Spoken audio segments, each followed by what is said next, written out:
الحمد لله رب العالمين والصلاة والسلام على رسوله الكريم وعلى آله وصحبه أجمعين. أما بعد، فإن الله تبارك وتعالى قال في القرآن المجيد والفرقان الحميد: أعوذ بالله من الشيطان الرجيم، بسم الله الرحمن الرحيم. سبحان الذي أسرى بعبده ليلا من المسجد الحرام إلى المسجد الأقصى الذي باركنا حوله لنريه من آياتنا إنه هو السميع البصير. صدق اللہ العظیم. میرے عزیز طلباء،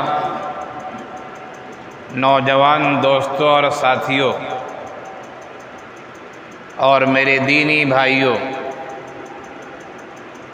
ہمارا جس مہینے میں فی الحال ہیں اس مہینے کا نام رجب ہے.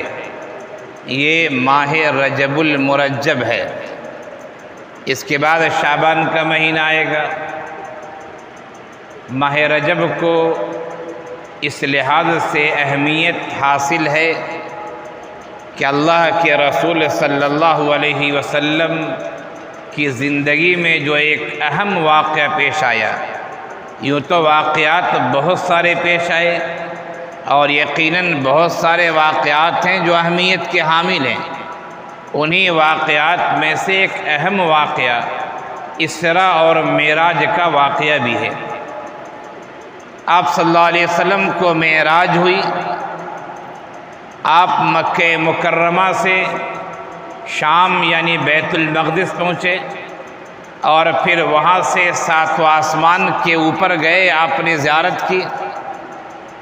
یہ اسراء اور معراج کا واقعہ ہے جو طول طویل واقعہ ہے. اس موضوع پر اگر گفتگو کی جائے تو میں سمجھتا ہوں کہ اچھا خاصا وقت چاہیے، اس لیے کہ اس موضوع کے عناصر ہیں. میں آپ کو چند عناصر پیش کرتا ہوں. مثال کے طور پر یہ واقعہ اسراء اور معراج کا جو واقعہ ہے کس پس منظر میں پیش آیا، کیا حالات تھے کہ اللہ کے رسول صلی اللہ علیہ وسلم کو یہ بڑی نعمت دی گئی. ایک دوسرا عنصر یہ کہ جب اللہ کے رسول نے اسراء اور معراج کے واقعے کو سنایا تو لوگوں کا ریئیکشن کیا ہوا، لوگوں کا رد عمل کیا ہوا. ایک تیسرا عنصر یہ کہ اسراء اور معراج کے واقعے کی ابتدا اور انتہا کیا ہے، کہاں سے واقعہ شروع ہوتا ہے اور کہاں پہ ختم ہوتا ہے. چوتھا عنصر یہ کہ یہ ایک سفر کے دو مرحلے ہیں. ایک مرحلے کا نام اسراء ہے، ایک مرحلے کا نام معراج ہے. تو اسراء کی ابتدا کہاں سے ہے اور پھر معراج کی ابتدا کہاں سے ہے اور پھر اس کا اختتام کیسے ہے. پانچواں عنصر یہ کہ اللہ کے رسول صلی اللہ علیہ وسلم کو خالق کون و مکان نے بلایا تھا. آپ مہمان تھے اور اللہ تعالیٰ میزبان تھا.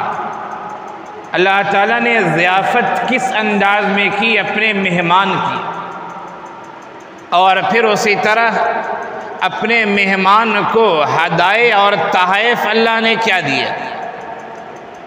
اور پھر ایک عنصر یہ بھی ہے کہ نبی نے اسراء اور معراج کے دوران کن چیزوں کے مشاہدات کیے. یہ میں نے آپ کو چند باتیں بتائیں کہ اسراء اور معراج کا جو واقعہ ہے یہ واقعہ کوئی مختصر واقعہ نہیں ہے. کہنے کو مختصر ہے اس لیے کہ قرآن کریم نے جو بیان کیا ہے، سبحان الذی اسریٰ بعبدہ لیلا من المسجد، لیلا رات کے تھوڑے سے حصے میں. نکرہ ہے لیل، اور نکرہ کبھی تکسیر کے لیے اور کبھی تقلیل کے لیے بھی آتا ہے. یہاں نکرہ تقلیل کے لیے ہے کہ رات کے تھوڑے حصے میں اللہ تعالیٰ نے آپ کو یہاں سے وہاں لے جا کر اور ایک واقعہ پیش ہوا. کیوں؟ مقصد کیا تھا؟ لِنُرِيَهُ مِنْ آیَاتِنَا، تاکہ ہم اپنے حبیب کو نشانیاں دکھائیں. یقیناً میں نے کہا کہ موضوع طول طویل ہے. جمعے کا یہ بیان اور جو بیان کا وقت ہے اس میں پورے واقعے کو سمیٹا نہیں جا سکتا ہے. کسی موقع سے انشاءاللہ پورا واقعہ بیان کیا جائے گا، آپ سن لیں گے. فی الحال ہم نے جس موضوع کو اختیار کرنا چاہا اور جس عنصر کو میں نے پوائنٹ بنانا چاہا وہ یہ ہے کہ ہمارے نبی نے اس سفر میں مشاہدات بہت سارے کیے ہیں، اور مشاہدات کی تعداد بھی اتنی ہے. بعض مشاہدات تو صحیح روایتوں کے لحاظ سے ہیں، اور بعض وہ مشاہدات جن کا تذکرہ سیرت کی کتابوں میں اور تاریخ کی کتابوں میں ہے، جن میں بہت ساری باتیں رتب و یابس ہیں، بالکل سچی پکی نہیں ہیں، بلکہ روایتوں کے ذوف کے ساتھ ہیں. اگر ان تمام واقعات کو ہمارا بیان کرنا چاہیں اور سننا چاہیں تو اس کے لیے بھی کافی وقت درکار ہے. تو اللہ کے رسول صلی اللہ علیہ وسلم کے مشاہدات بہت سارے ہیں. میری گفتگو کا موضوع ہے کہ نبی نے کن چیزوں کا مشاہدہ کیا ہے. جواب یہ ہے کہ مشاہدات بہت سارے ہیں. ان تمام مشاہدات کو میں بیان نہیں کر سکتا، چند باتوں کو آپ کے سامنے رکھتا ہوں. جیسے اللہ کے رسول صلی اللہ علیہ وسلم کو اسراء اور معراج کا جو واقعہ پیش آیا، دیکھیے بعض مشاہدے ایسے ہیں جن کا اسراء کے دوران مشاہدہ ہوا ہے، اور بعض مشاہدات ایسے ہیں جو معراج کے دوران ہوئے ہیں. اسراء کہتے ہیں کہ اللہ کے رسول صلی اللہ علیہ وسلم ایک روایت کے مطابق حضرت ام ہانی رضی اللہ عنہ کے گھر میں سوئے ہوئے تھے. وہاں گھر کی چھت کھلتی ہے اور حضرت جبرائیل علیہ السلام آتے ہیں، وہاں سے آپ کو لے جاتے ہیں، کعبے کے سامنے رکھتے ہیں. حتیم میں کعبے کے پاس ایک حصہ گھیرا ہوا ہے، اسے حتیم کہتے ہیں. وہاں آپ کو رکھتے ہیں اور وہاں آپ کے سینے کو چاک کیا جاتا ہے، آپ کے دل کو نکالا جاتا ہے، اسے آب زمزم سے دھویا جاتا ہے، اور پھر آپ کے سینے میں حکمت کو بھرا جاتا ہے. نور و حکمت کو بھرنے کے بعد پھر آپ کے دل کو واپس کر کے سینے کو سی دیا جاتا ہے. اسے کہتے ہیں شق صدر کا یہ واقعہ ہے. اللہ کے رسول کے سینے کو چیرا گیا تھا. خیر، یہ واقعہ اسراء کا یہاں سے شروع ہوتا ہے، اور آپ مسجد حرام سے مسجد اقصی فلسطین شام پہنچتے ہیں، اور وہاں تمام نبیوں کی آپ امامت کرتے ہیں. اس سفر کو اسراء کہتے ہیں. یہ سفر کیسے ہوا؟ آپ نے براق نام کی سواری پر سفر کیا ہے. بہت سارے مشاہدات اس کے درمیان ہوئے، اور پھر وہاں سے مسجد اقصی سے پہلے آسمان، دوسرے آسمان، اسی طرح 7واں آسمان تک جاتے ہیں، سدرۃ المنتہا تک جاتے ہیں، اس کے بعد بھی جاتے ہیں آپ. اور پھر اس سفر کے دوران جسے معراج کہتے ہیں، بہت سارے مشاہدات آپ نے کی، انبیاء سے ملاقات ہوئی. تو میں چند مشاہدات آپ کے سامنے پیش کرتا ہوں بغیر تفریق کے کہ وہ مشاہدہ اسراء کا ہے یا وہ مشاہدہ معراج کا ہے، لیکن مشاہدہ ہے، اس پر تمام لوگوں کا اتفاق ہے، اور محدثین نے، سیرت نگاروں نے اسے مضبوط سندوں کے ساتھ بیان کیا ہے. جو اہم مشاہدات ہیں میں آپ کے سامنے وہ پیش کرنا چاہتا ہوں. اللہ کے رسول صلی اللہ علیہ وسلم راستے سے گزر رہے ہیں. آپ صلی اللہ علیہ وسلم کو ایک جگہ شاندار مہک آتی ہے، خوشبو آتی ہے. آپ صلی اللہ علیہ وسلم حضرت جبرائیل علیہ السلام سے دریافت کرتے ہیں، اے جبرائیل یہ خوشبو کہاں کی ہے، کس کی خوشبو آ رہی ہے؟ حضرت جبرائیل علیہ السلام نے فرمایا یہ خوشبو فرعون کی بیٹی کو کنگھی کرنے والی عورت کی خادمہ کی خوشبو ہے. اللہ کے رسول صلی اللہ علیہ وسلم نے فرمایا فرعون کی بیٹی کو کنگھی کرنے والی کی خوشبو واقعہ کیا ہے؟ وہ حضرت جبرائیل علیہ السلام نے فرمایا کہ ایک دفعہ کی بات ہے، فرعون کی بیٹی کو اس کی خادمہ کنگھی کر رہی تھی، کنگھی اس کے ہاتھ سے گر گئی، اس نے بسم اللہ پڑھ کے کنگھی اٹھائی۔ فرعون کی اس بیٹی نے کہا کہ بسم اللہ، یہ میرے والد کا نام ہے۔ اس خادمہ نے کہا کہ نہیں، یہ تیرے والد کا نام نہیں ہے، یہ اس رب کا نام ہے جو میرا بھی رب ہے، تیرا بھی رب ہے، جو تیرے والد کا رب بھی ہے، جو ساری کائنات کا رب ہے، اس کا نام ہے اللہ، اسی کے نام سے میں نے کنگھی اٹھائی ہے، اور ہم نے کہا ہے بسم اللہ، یعنی اللہ کے نام سے۔ فرعون کی اس بیٹی نے کہا کہ میں تمہاری بات اپنے والد تک پہنچا دوں گی کہ تم فرعون کو رب نہیں مانتی۔ وہ خادمہ مسلمان تھی، وہ خادمہ ڈھلمل یقین والی نہیں تھی، ایمان اس کا ڈگمگانے والا نہیں تھا۔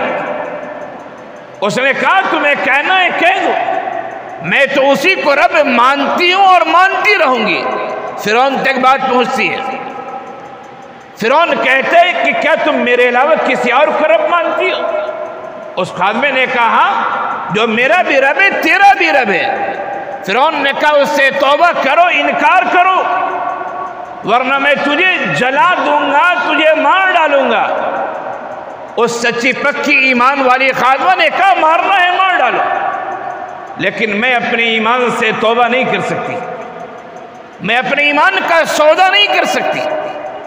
پھر فرعون نے بڑے سے برتن میں تیل کو گرمایا، جب تیل کھولنے لگا تو سب سے پہلے خادمہ کے ایک ایک بچے کو باری باری سے اس کھولتے ہوئے تیل میں ڈال دیا گیا۔ خادمہ کی گود میں جب چھوٹا بچہ بچ گیا، اس کی آنکھ سے آنسو جاری ہو گئے۔ فرعون نے کہا کہ ڈر گئی، بچہ چھوٹا بچہ کہنے لگا اللہ نے قوت گویائی دی۔ بچے نے کہا ماں ڈریے مت، ماں ڈریے مت، آگ میں ڈالنا ہے ڈال دے، ہمیں حشر جو ہوگا انشاءاللہ اچھا ہوگا۔ اس بچے کو بھی ڈال دیا گیا۔ اس خادمے نے کہا کہ فرعون ایک بات کہتی ہوں میں۔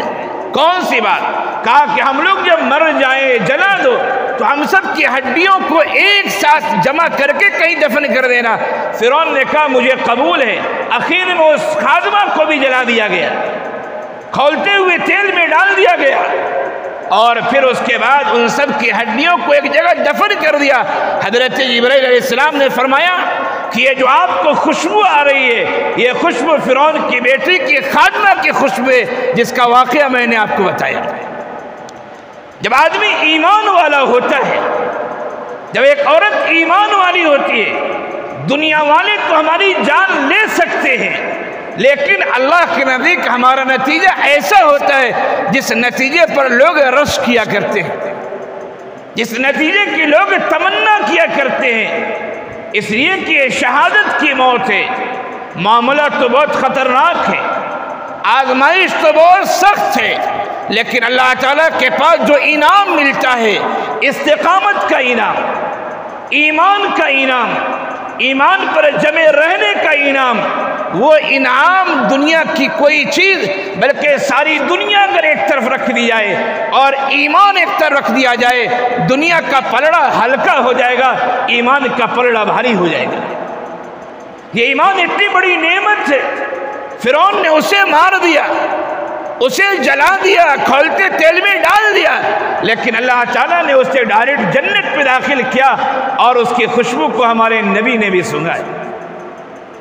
ہمارے نبی نے اسراء اور معراج کے درمیان ایک مشاہدہ یہ بھی کیا، کچھ لوگ ایسے ہیں جن کے منہ اونٹ کی طرح ہے، جن کے ہونٹ اونٹ کی طرح ہے، ان کے ہاتھ میں آگ کی طرح پتھر ہیں، آگ کی طرح پتھر ہیں، وہ اس پتھر کو اپنے منہ میں ڈالتے ہیں آگ کی طرح، اور وہ پتھر سرین سے نکل جا رہا ہے۔ یہ سلسلہ جاری ہے۔ ان کا منہ اونٹ کی طرح ہے، ہاتھ میں آگ کی طرح پتھر ہے، پتھر ڈال رہے ہیں، منہ سے سرین سے پتھر نکل رہا ہے۔ اللہ کے رسول صلی اللہ علیہ وسلم نے پوچھا اے جبرائیل یہ کون لوگ ہیں؟ فرمایا یہ وہ لوگ ہیں جو یتیموں کا مال ظلماً کھایا کرتے ہیں۔ وہ لوگ اپنا جائزہ نہیں، وہ مسلمان اپنا جائزہ نہیں، جو اپنے آپ کو صاحب ایمان کہتے ہیں، جو اپنے آپ کو عاشق رسول کہتے ہیں، جو اپنے آپ کو مومن کہتے ہیں، لیکن انہوں نے یتیموں کے مال کو غصب کر رکھا ہے۔ بلکہ میں یہ کہوں کہ یتیموں کے مال پہ پل رہے ہیں۔ وہ کتنے ایسے مسلمان ہیں جنہوں نے اوقاف کی جائیداد پر قبضہ کر رکھا ہے، جنہوں نے بھائی کی جائیداد پر قبضہ کر رکھا ہے، جنہوں نے یتیموں اور مسکینوں کی جائیداد پر قبضہ کر رکھا ہے، جنہوں نے دوسرے کی چیزوں پر قبضہ کر رکھا ہے، اور وہ خوش ہیں، ان پر پل رہے ہیں۔ وہ کیا نتیجہ ہے دیکھ لیجئے۔ ہمارے نبی نے مشاہدہ کیا ہے، اور نبی کا مشاہدہ یہ کوئی جھوٹا نہیں ہو سکتا ہے۔ ہمارے نبی نے آنکھوں سے مشاہدہ کیا ہے کہ یتیموں کے مال کو غصب کرنے والے چہرے مہرے کے لحاظ سے اونٹ کی شکل بن گئی ہے، ان کے ہونٹ عجیب و غریب ہیں، انگارے ہاتھ پہ لیے ہوئے پتھر کی طرح کھا رہے ہیں، منہ سے ڈال رہے ہیں، اور سرین سے وہ انگارے نکل رہے ہیں۔ یہ سلسلہ جاری ہے۔ جو لوگ یتیموں کے مال کو غصب کرتے ہیں، ظلماً لیتے ہیں، انہیں اپنے بارے میں غور و فکر کرنا چاہیے۔ یہ کوئی کہانی کی کتاب کا واقعہ نہیں ہے، یہ حالت بیداری میں اللہ کے رسول صلی اللہ علیہ وسلم کی آنکھوں کا دیکھا ہوا حال ہے۔ ہمیں سوچنا چاہیے، غور و فکر کرنا چاہیے۔ آگے بڑھیے۔ نبی کریم صلی اللہ علیہ وسلم نے جو مشاہدے کیے، ان میں ایک مشاہدہ یہ ہے، کچھ لوگ ایسے ہیں جن کے پیٹ بڑے بڑے ہیں، پیٹ ان کے پھولے ہوئے ہیں، اور آل فرعون کو صبح شام جہنم میں جو لے جایا جاتا ہے، ان لوگوں کے پیٹ پر گزار کر آل فرعون کو صبح شام جہنم میں لے جایا جاتا ہے۔ اتنے بڑے پیٹ ہے کہ پڑے ہوئے ہیں، نہ ہل سکتے ہیں، نہ ڈول سکتے، نہ اٹھ سکتے، نہ بیٹھ سکتے۔ گویا کہ ان کا پیٹ سڑک کی طرح ہے، راستے کی طرح ہے۔ آل فرعون کو صبح شام جہنم میں اسے گزار کر لے جایا جاتا ہے۔ اللہ کے رسول صلی اللہ علیہ وسلم نے پوچھا اے جبرائیل یہ کون لوگ ہیں؟ فرمایا کہ یہ سود خور لوگ ہیں، یہ سود کھانے والے ہیں۔ آپ اپنے گاؤں کا جائزہ لیں، آپ اپنے شہر کا جائزہ لیں، آپ اپنے محلے کا جائزہ لیں، کتنے ایسے مسلمان آپ کو ملیں گے جو 5 وقت نمازی تو ہیں لیکن بہانے سے سودی کاروبار بھی کرتے ہیں۔ کتنے ایسے اہل علم کو میں جانتا ہوں کہ ان کے پاس زمین بھی ہے، جائیداد بھی ہے، مکان بھی ہے، لیکن ہوس ہے، حرص ہے، خواہش ہے کہ کوئی انتہا نہیں ہے۔ وہ بینک سے لون لے کر مزید زمین خریدتے ہیں، مزید مکان بناتے ہیں۔ ہاں جن کے پاس رہنے کی نہیں ہے، سر چھپانے کے لیے کوئی جگہ نہیں ہے، ان کے لیے تو گنجائش نکل سکتی ہے، نکالی جا سکتی ہے، لیکن جن کے پاس سب کچھ ہے اور پھر بینک سے لون لے رہے ہیں، بینک سے جو لون لیتے ہیں سود دینا پڑتا ہے، آپ جتنی رقم لیں گے زیادہ دینا پڑتا ہے، یہ حرام ہے۔ ایسا کرنے والے سود خور ہیں، سود کھانے والے ہیں۔ اگر توبے کی توفیق نہ ملی، اگر اپنے گناہ سے معافی مانگنے کی توفیق نہ ملی، تو آنکھ بند ہونے کے بعد کیا ہوگا وہ اللہ جانتا ہے، ہم اور آپ نہیں جانتے۔ کتنے مسلمان ہیں جو سود کا کاروبار کرتے ہیں؟ نبی نے سود کھانے والوں کا کیا مشاہدہ کیا، میں نے آپ کے سامنے اس کی وضاحت کی۔ اللہ کے رسول نے دیکھا کچھ لوگ ایسے ہیں، ان کے ایک جانب تر و تازہ گوشت ہے، فریش گوشت ہے، اور دوسری جانب بدبودار گوشت ہے، انتہائی مہکتا ہوا بدبودار گوشت ہے۔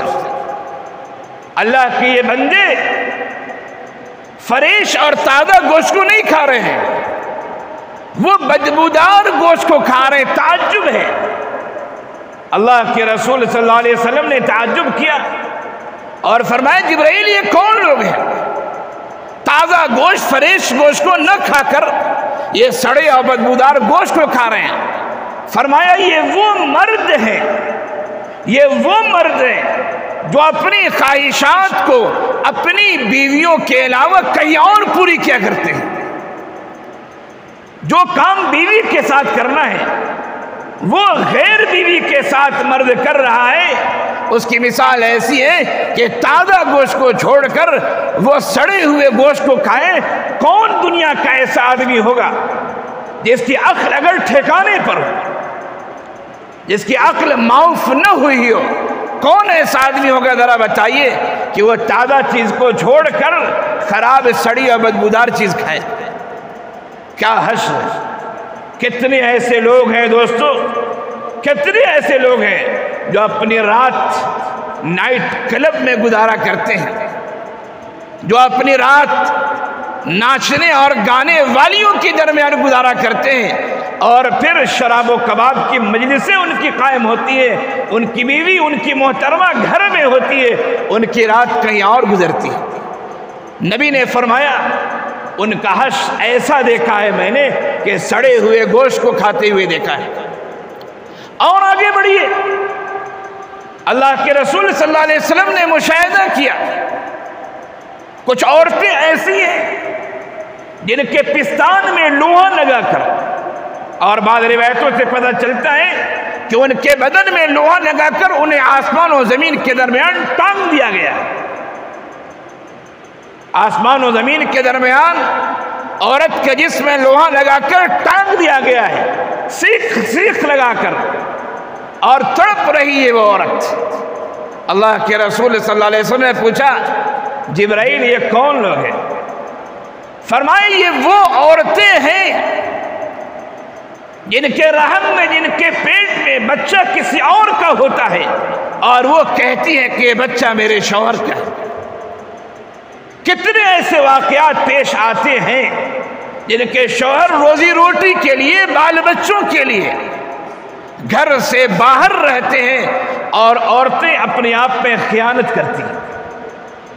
شوہر تڑپ رہا ہے، دن کو دن، رات کو رات نہیں سمجھ رہا ہے کیوں کما رہا ہے، وہ اپنے بیوی اور بال بچوں کے لیے کما رہا ہے، اور وہ بیوی اس کی امانت میں خیانت کر رہی ہے، کسی اور سے تعلق قائم کر کے وہ کہتے ہیں کہ یہ بچہ میرے شوہر کا ہے۔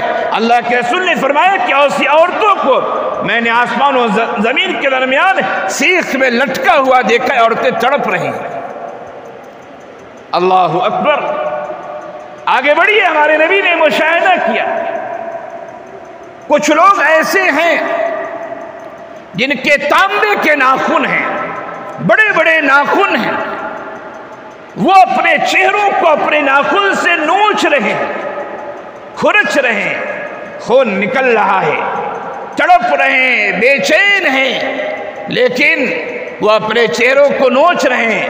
اللہ کے رسول صلی اللہ علیہ وسلم نے فرمایا، دریافت کیا جبرائیل یہ کون ہے؟ فرمایا یہ وہ لوگ ہیں جو لوگوں کی غیبتیں کیا کرتے ہیں۔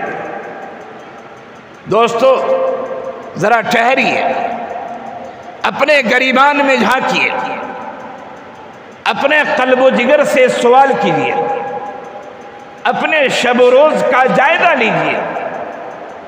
ہماری کون سی مجلس ایسی ہوتی ہے جس میں ہم غیبت نہ کرتے ہوں؟ کبھی اپنے ساتھیوں کی، کبھی اپنے اساتذہ کی، کبھی اپنے دوست احباب کی، کبھی اپنے گھر والوں کی، کبھی اپنے اداروں کی ذمہ داروں کی، کبھی اڑوس پڑوس کے لوگوں کی۔ کون مجلسیں ہوتی جس میں غیبت نہیں کرتے ہو؟ اگر ہماری مجلسیں ایسی ہیں جو غیبت سے خالی ہیں، نور علی نور، ایسی مجلسیں قابل مبارکباد ہیں، لیکن اپنے سماج کا جائزہ لیجیے، جہاں دو لوگ بیٹھے عموماً ایسا ہی ہوتا ہے کہ کسی نہ کسی تیسرے کے بارے میں کچھ بات ہو رہی ہوگی۔ جو لوگ غیبت کرنے والے ہیں، جو لوگ دوسروں پر طعن و تشنیع کرنے والے ہیں، جو لوگ دوسروں کی عیب جوئی کرنے والے ہیں، ہمارے نبی نے مشاہدہ کیا کہ تانبے کے ناخن ہیں، وہ اپنے چہرے کو نوچ رہے ہیں، خون نکل رہا ہے۔ اگر ہم اس برے عمل میں شریک ہیں، ملوث ہیں، تو ہمیں فوراً توبہ کر لینی چاہیے، ہمیں معافی مانگ لینا چاہیے، ہمیں اللہ کی طرف رجوع ہونا چاہیے، ہمیں اللہ کے سامنے گڑ گڑانا چاہیے، اور پھر یہ امید رکھنی چاہیے اور اللہ کے سامنے وعدہ کرنا چاہیے کہ آئندہ انشاءاللہ ہم ایسا کام نہیں کریں گے۔ آگے بڑھیے، ہمارے نبی کریم صلی اللہ علیہ وسلم نے ایک اور مشاہدہ کیا، دیکھا کچھ لوگ ایسے ہیں جن کی ہونٹ کو آگ کی قینچی سے کاٹا جا رہا ہے، جن کے ہونٹوں کو آگ کی قینچی سے کاٹا جا رہا ہے۔ اللہ کے رسول صلی اللہ علیہ وسلم نے دریافت کیا، اے جبرائیل یہ کون لوگ ہیں؟ حضرت جبرائیل علیہ السلام نے فرمایا، ہؤلاء خطباء امتک، ہؤلاء خطباء امتک یأمرون الناس بالبر وینسون انفسهم وهم یتلون الکتاب افلا یعقلون۔ فرمایا کہ آپ کی امت کے خطبہ حضرات ہیں، مقررین ہیں، بیان کرنے والے ہیں، جن کے ہونٹوں کو آگ کی قینچی سے کاٹا جا رہا ہے۔ فرمایا آپ کی امت کے خطبہ ہیں، لوگوں کو تو نیک کام کی نصیحتیں کرتے ہیں، لیکن یہ خود نیک کام کرنا بھول جاتے ہیں۔ وہ قرآن پڑھتے ہیں، وہم یتلون الکتاب، قرآن پڑھتے ہیں، افلا یعقلون، کیا ان کی کھوپڑی میں، کیا ان کے دماغ میں اتنی بات سمجھ میں نہیں آتی کہ قرآن پڑھتے ہیں، لوگوں کو اچھائی کا حکم دیتے ہیں، خود اچھائی نہیں کرتے؟ اتنی بات ان کی کھوپڑی میں سمجھ میں نہیں آتی ہے۔ جو لوگ تقریر کرنے والے ہیں، جو لوگ خطابت اور بیان کے میدان کے آدمی ہیں، انہیں سنجیدگی کے ساتھ اپنا جائزہ لینا چاہیے۔ ہمارے جلسوں میں رات رات بھر تقریریں ہوتی ہیں، اور فجر کی نماز میں گاؤں کے ایسے ویسے آدمی تو آ جاتے ہیں، لیکن مقررین فجر کے وقت خراٹے لیتے رہتے ہیں۔ ہم وراثت کے موضوع پہ اچھی تقریر کرتے ہیں، لیکن وہی مقررین جب بہنوں کو اور گھر کی عورتوں کو وراثت دینے کا وقت آتا ہے تو وہ اپنی گھر کی عورتوں کو بھول جاتے ہیں۔ دوستو، سنجیدگی سے جائزہ لینے کی ضرورت ہے۔ امت میں بہت سارے ایسے خطبے ہیں، خاص طور سے میں کہوں گا وہ حضرات جنہوں نے اپنی تقریر کو بزنس بنا لیا ہے۔ پیسہ لینا جائز ناجائز اس کی بات نہیں کر رہا ہوں، ہمارے طلبہ ماشاءاللہ شعبہ افتاء کے ہیں اور آئندہ بڑے بڑے مفتی بن کے وہ ظاہر ہوں گے، وہ بھی بتا سکتے ہیں کہ جائز ناجائز کیا ہے، اس پہ بحث نہیں۔ پیسہ لینے کی جائز ناجائز پہ بحث نہیں، وہ ایک الگ مسئلہ ہے۔ لیکن عموماً دیکھا گیا ہے کہ جو بزنس والا مقرر ہوتا ہے اس کی تقریر میں بھی 50% ہوائی فائرنگ ہوتی ہے۔ وہ اپنی واہواہی کے لیے، اپنا روب ڈالنے کے لیے، اپنی اہمیت بتانے کے لیے 50% باتیں ایسی کرتا ہے جس کی حقیقت سے کوئی تعلق نہیں ہے۔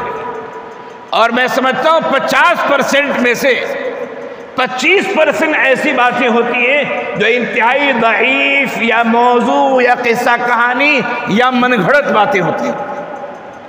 25% ایسی باتیں ہوں گی جو صحیح باتیں ہوں گی، اور وہ بھی صحیح باتوں پر ان کی زندگی کو دیکھیں تو شاید ان باتوں پر بھی ان کا عمل نہ ہو۔ یہ میں نے چند مشاہدات آپ کے سامنے پیش کیے ہیں جو اللہ کے رسول صلی اللہ علیہ وسلم نے اسراء اور معراج کے موقع سے کیے ہیں، ورنہ جیسا کہ میں نے شروع میں کہا تھا کہ مشاہدات کی بھی ایک لمبی فہرست ہے، بہت سارے مشاہدات نبی نے کیے ہیں۔ ان تمام مشاہدات کو جمعہ کے اس مختصر سے وقت میں اور مختصر سے کہا جائے بیان میں ان باتوں کو، تمام باتوں کو پیش نہیں کیا جا سکتا ہے۔ جو باتیں پیش کی گئی ہیں اللہ تعالی ہم سب کو سمجھنے، اپنے زندگی کو سنوارنے، برے اعمال سے گریز کرنے اور اچھے اعمال کو اختیار کرنے کی توفیق عنایت فرمائے۔ وآخر دعوانا ان الحمد للہ رب العالمین۔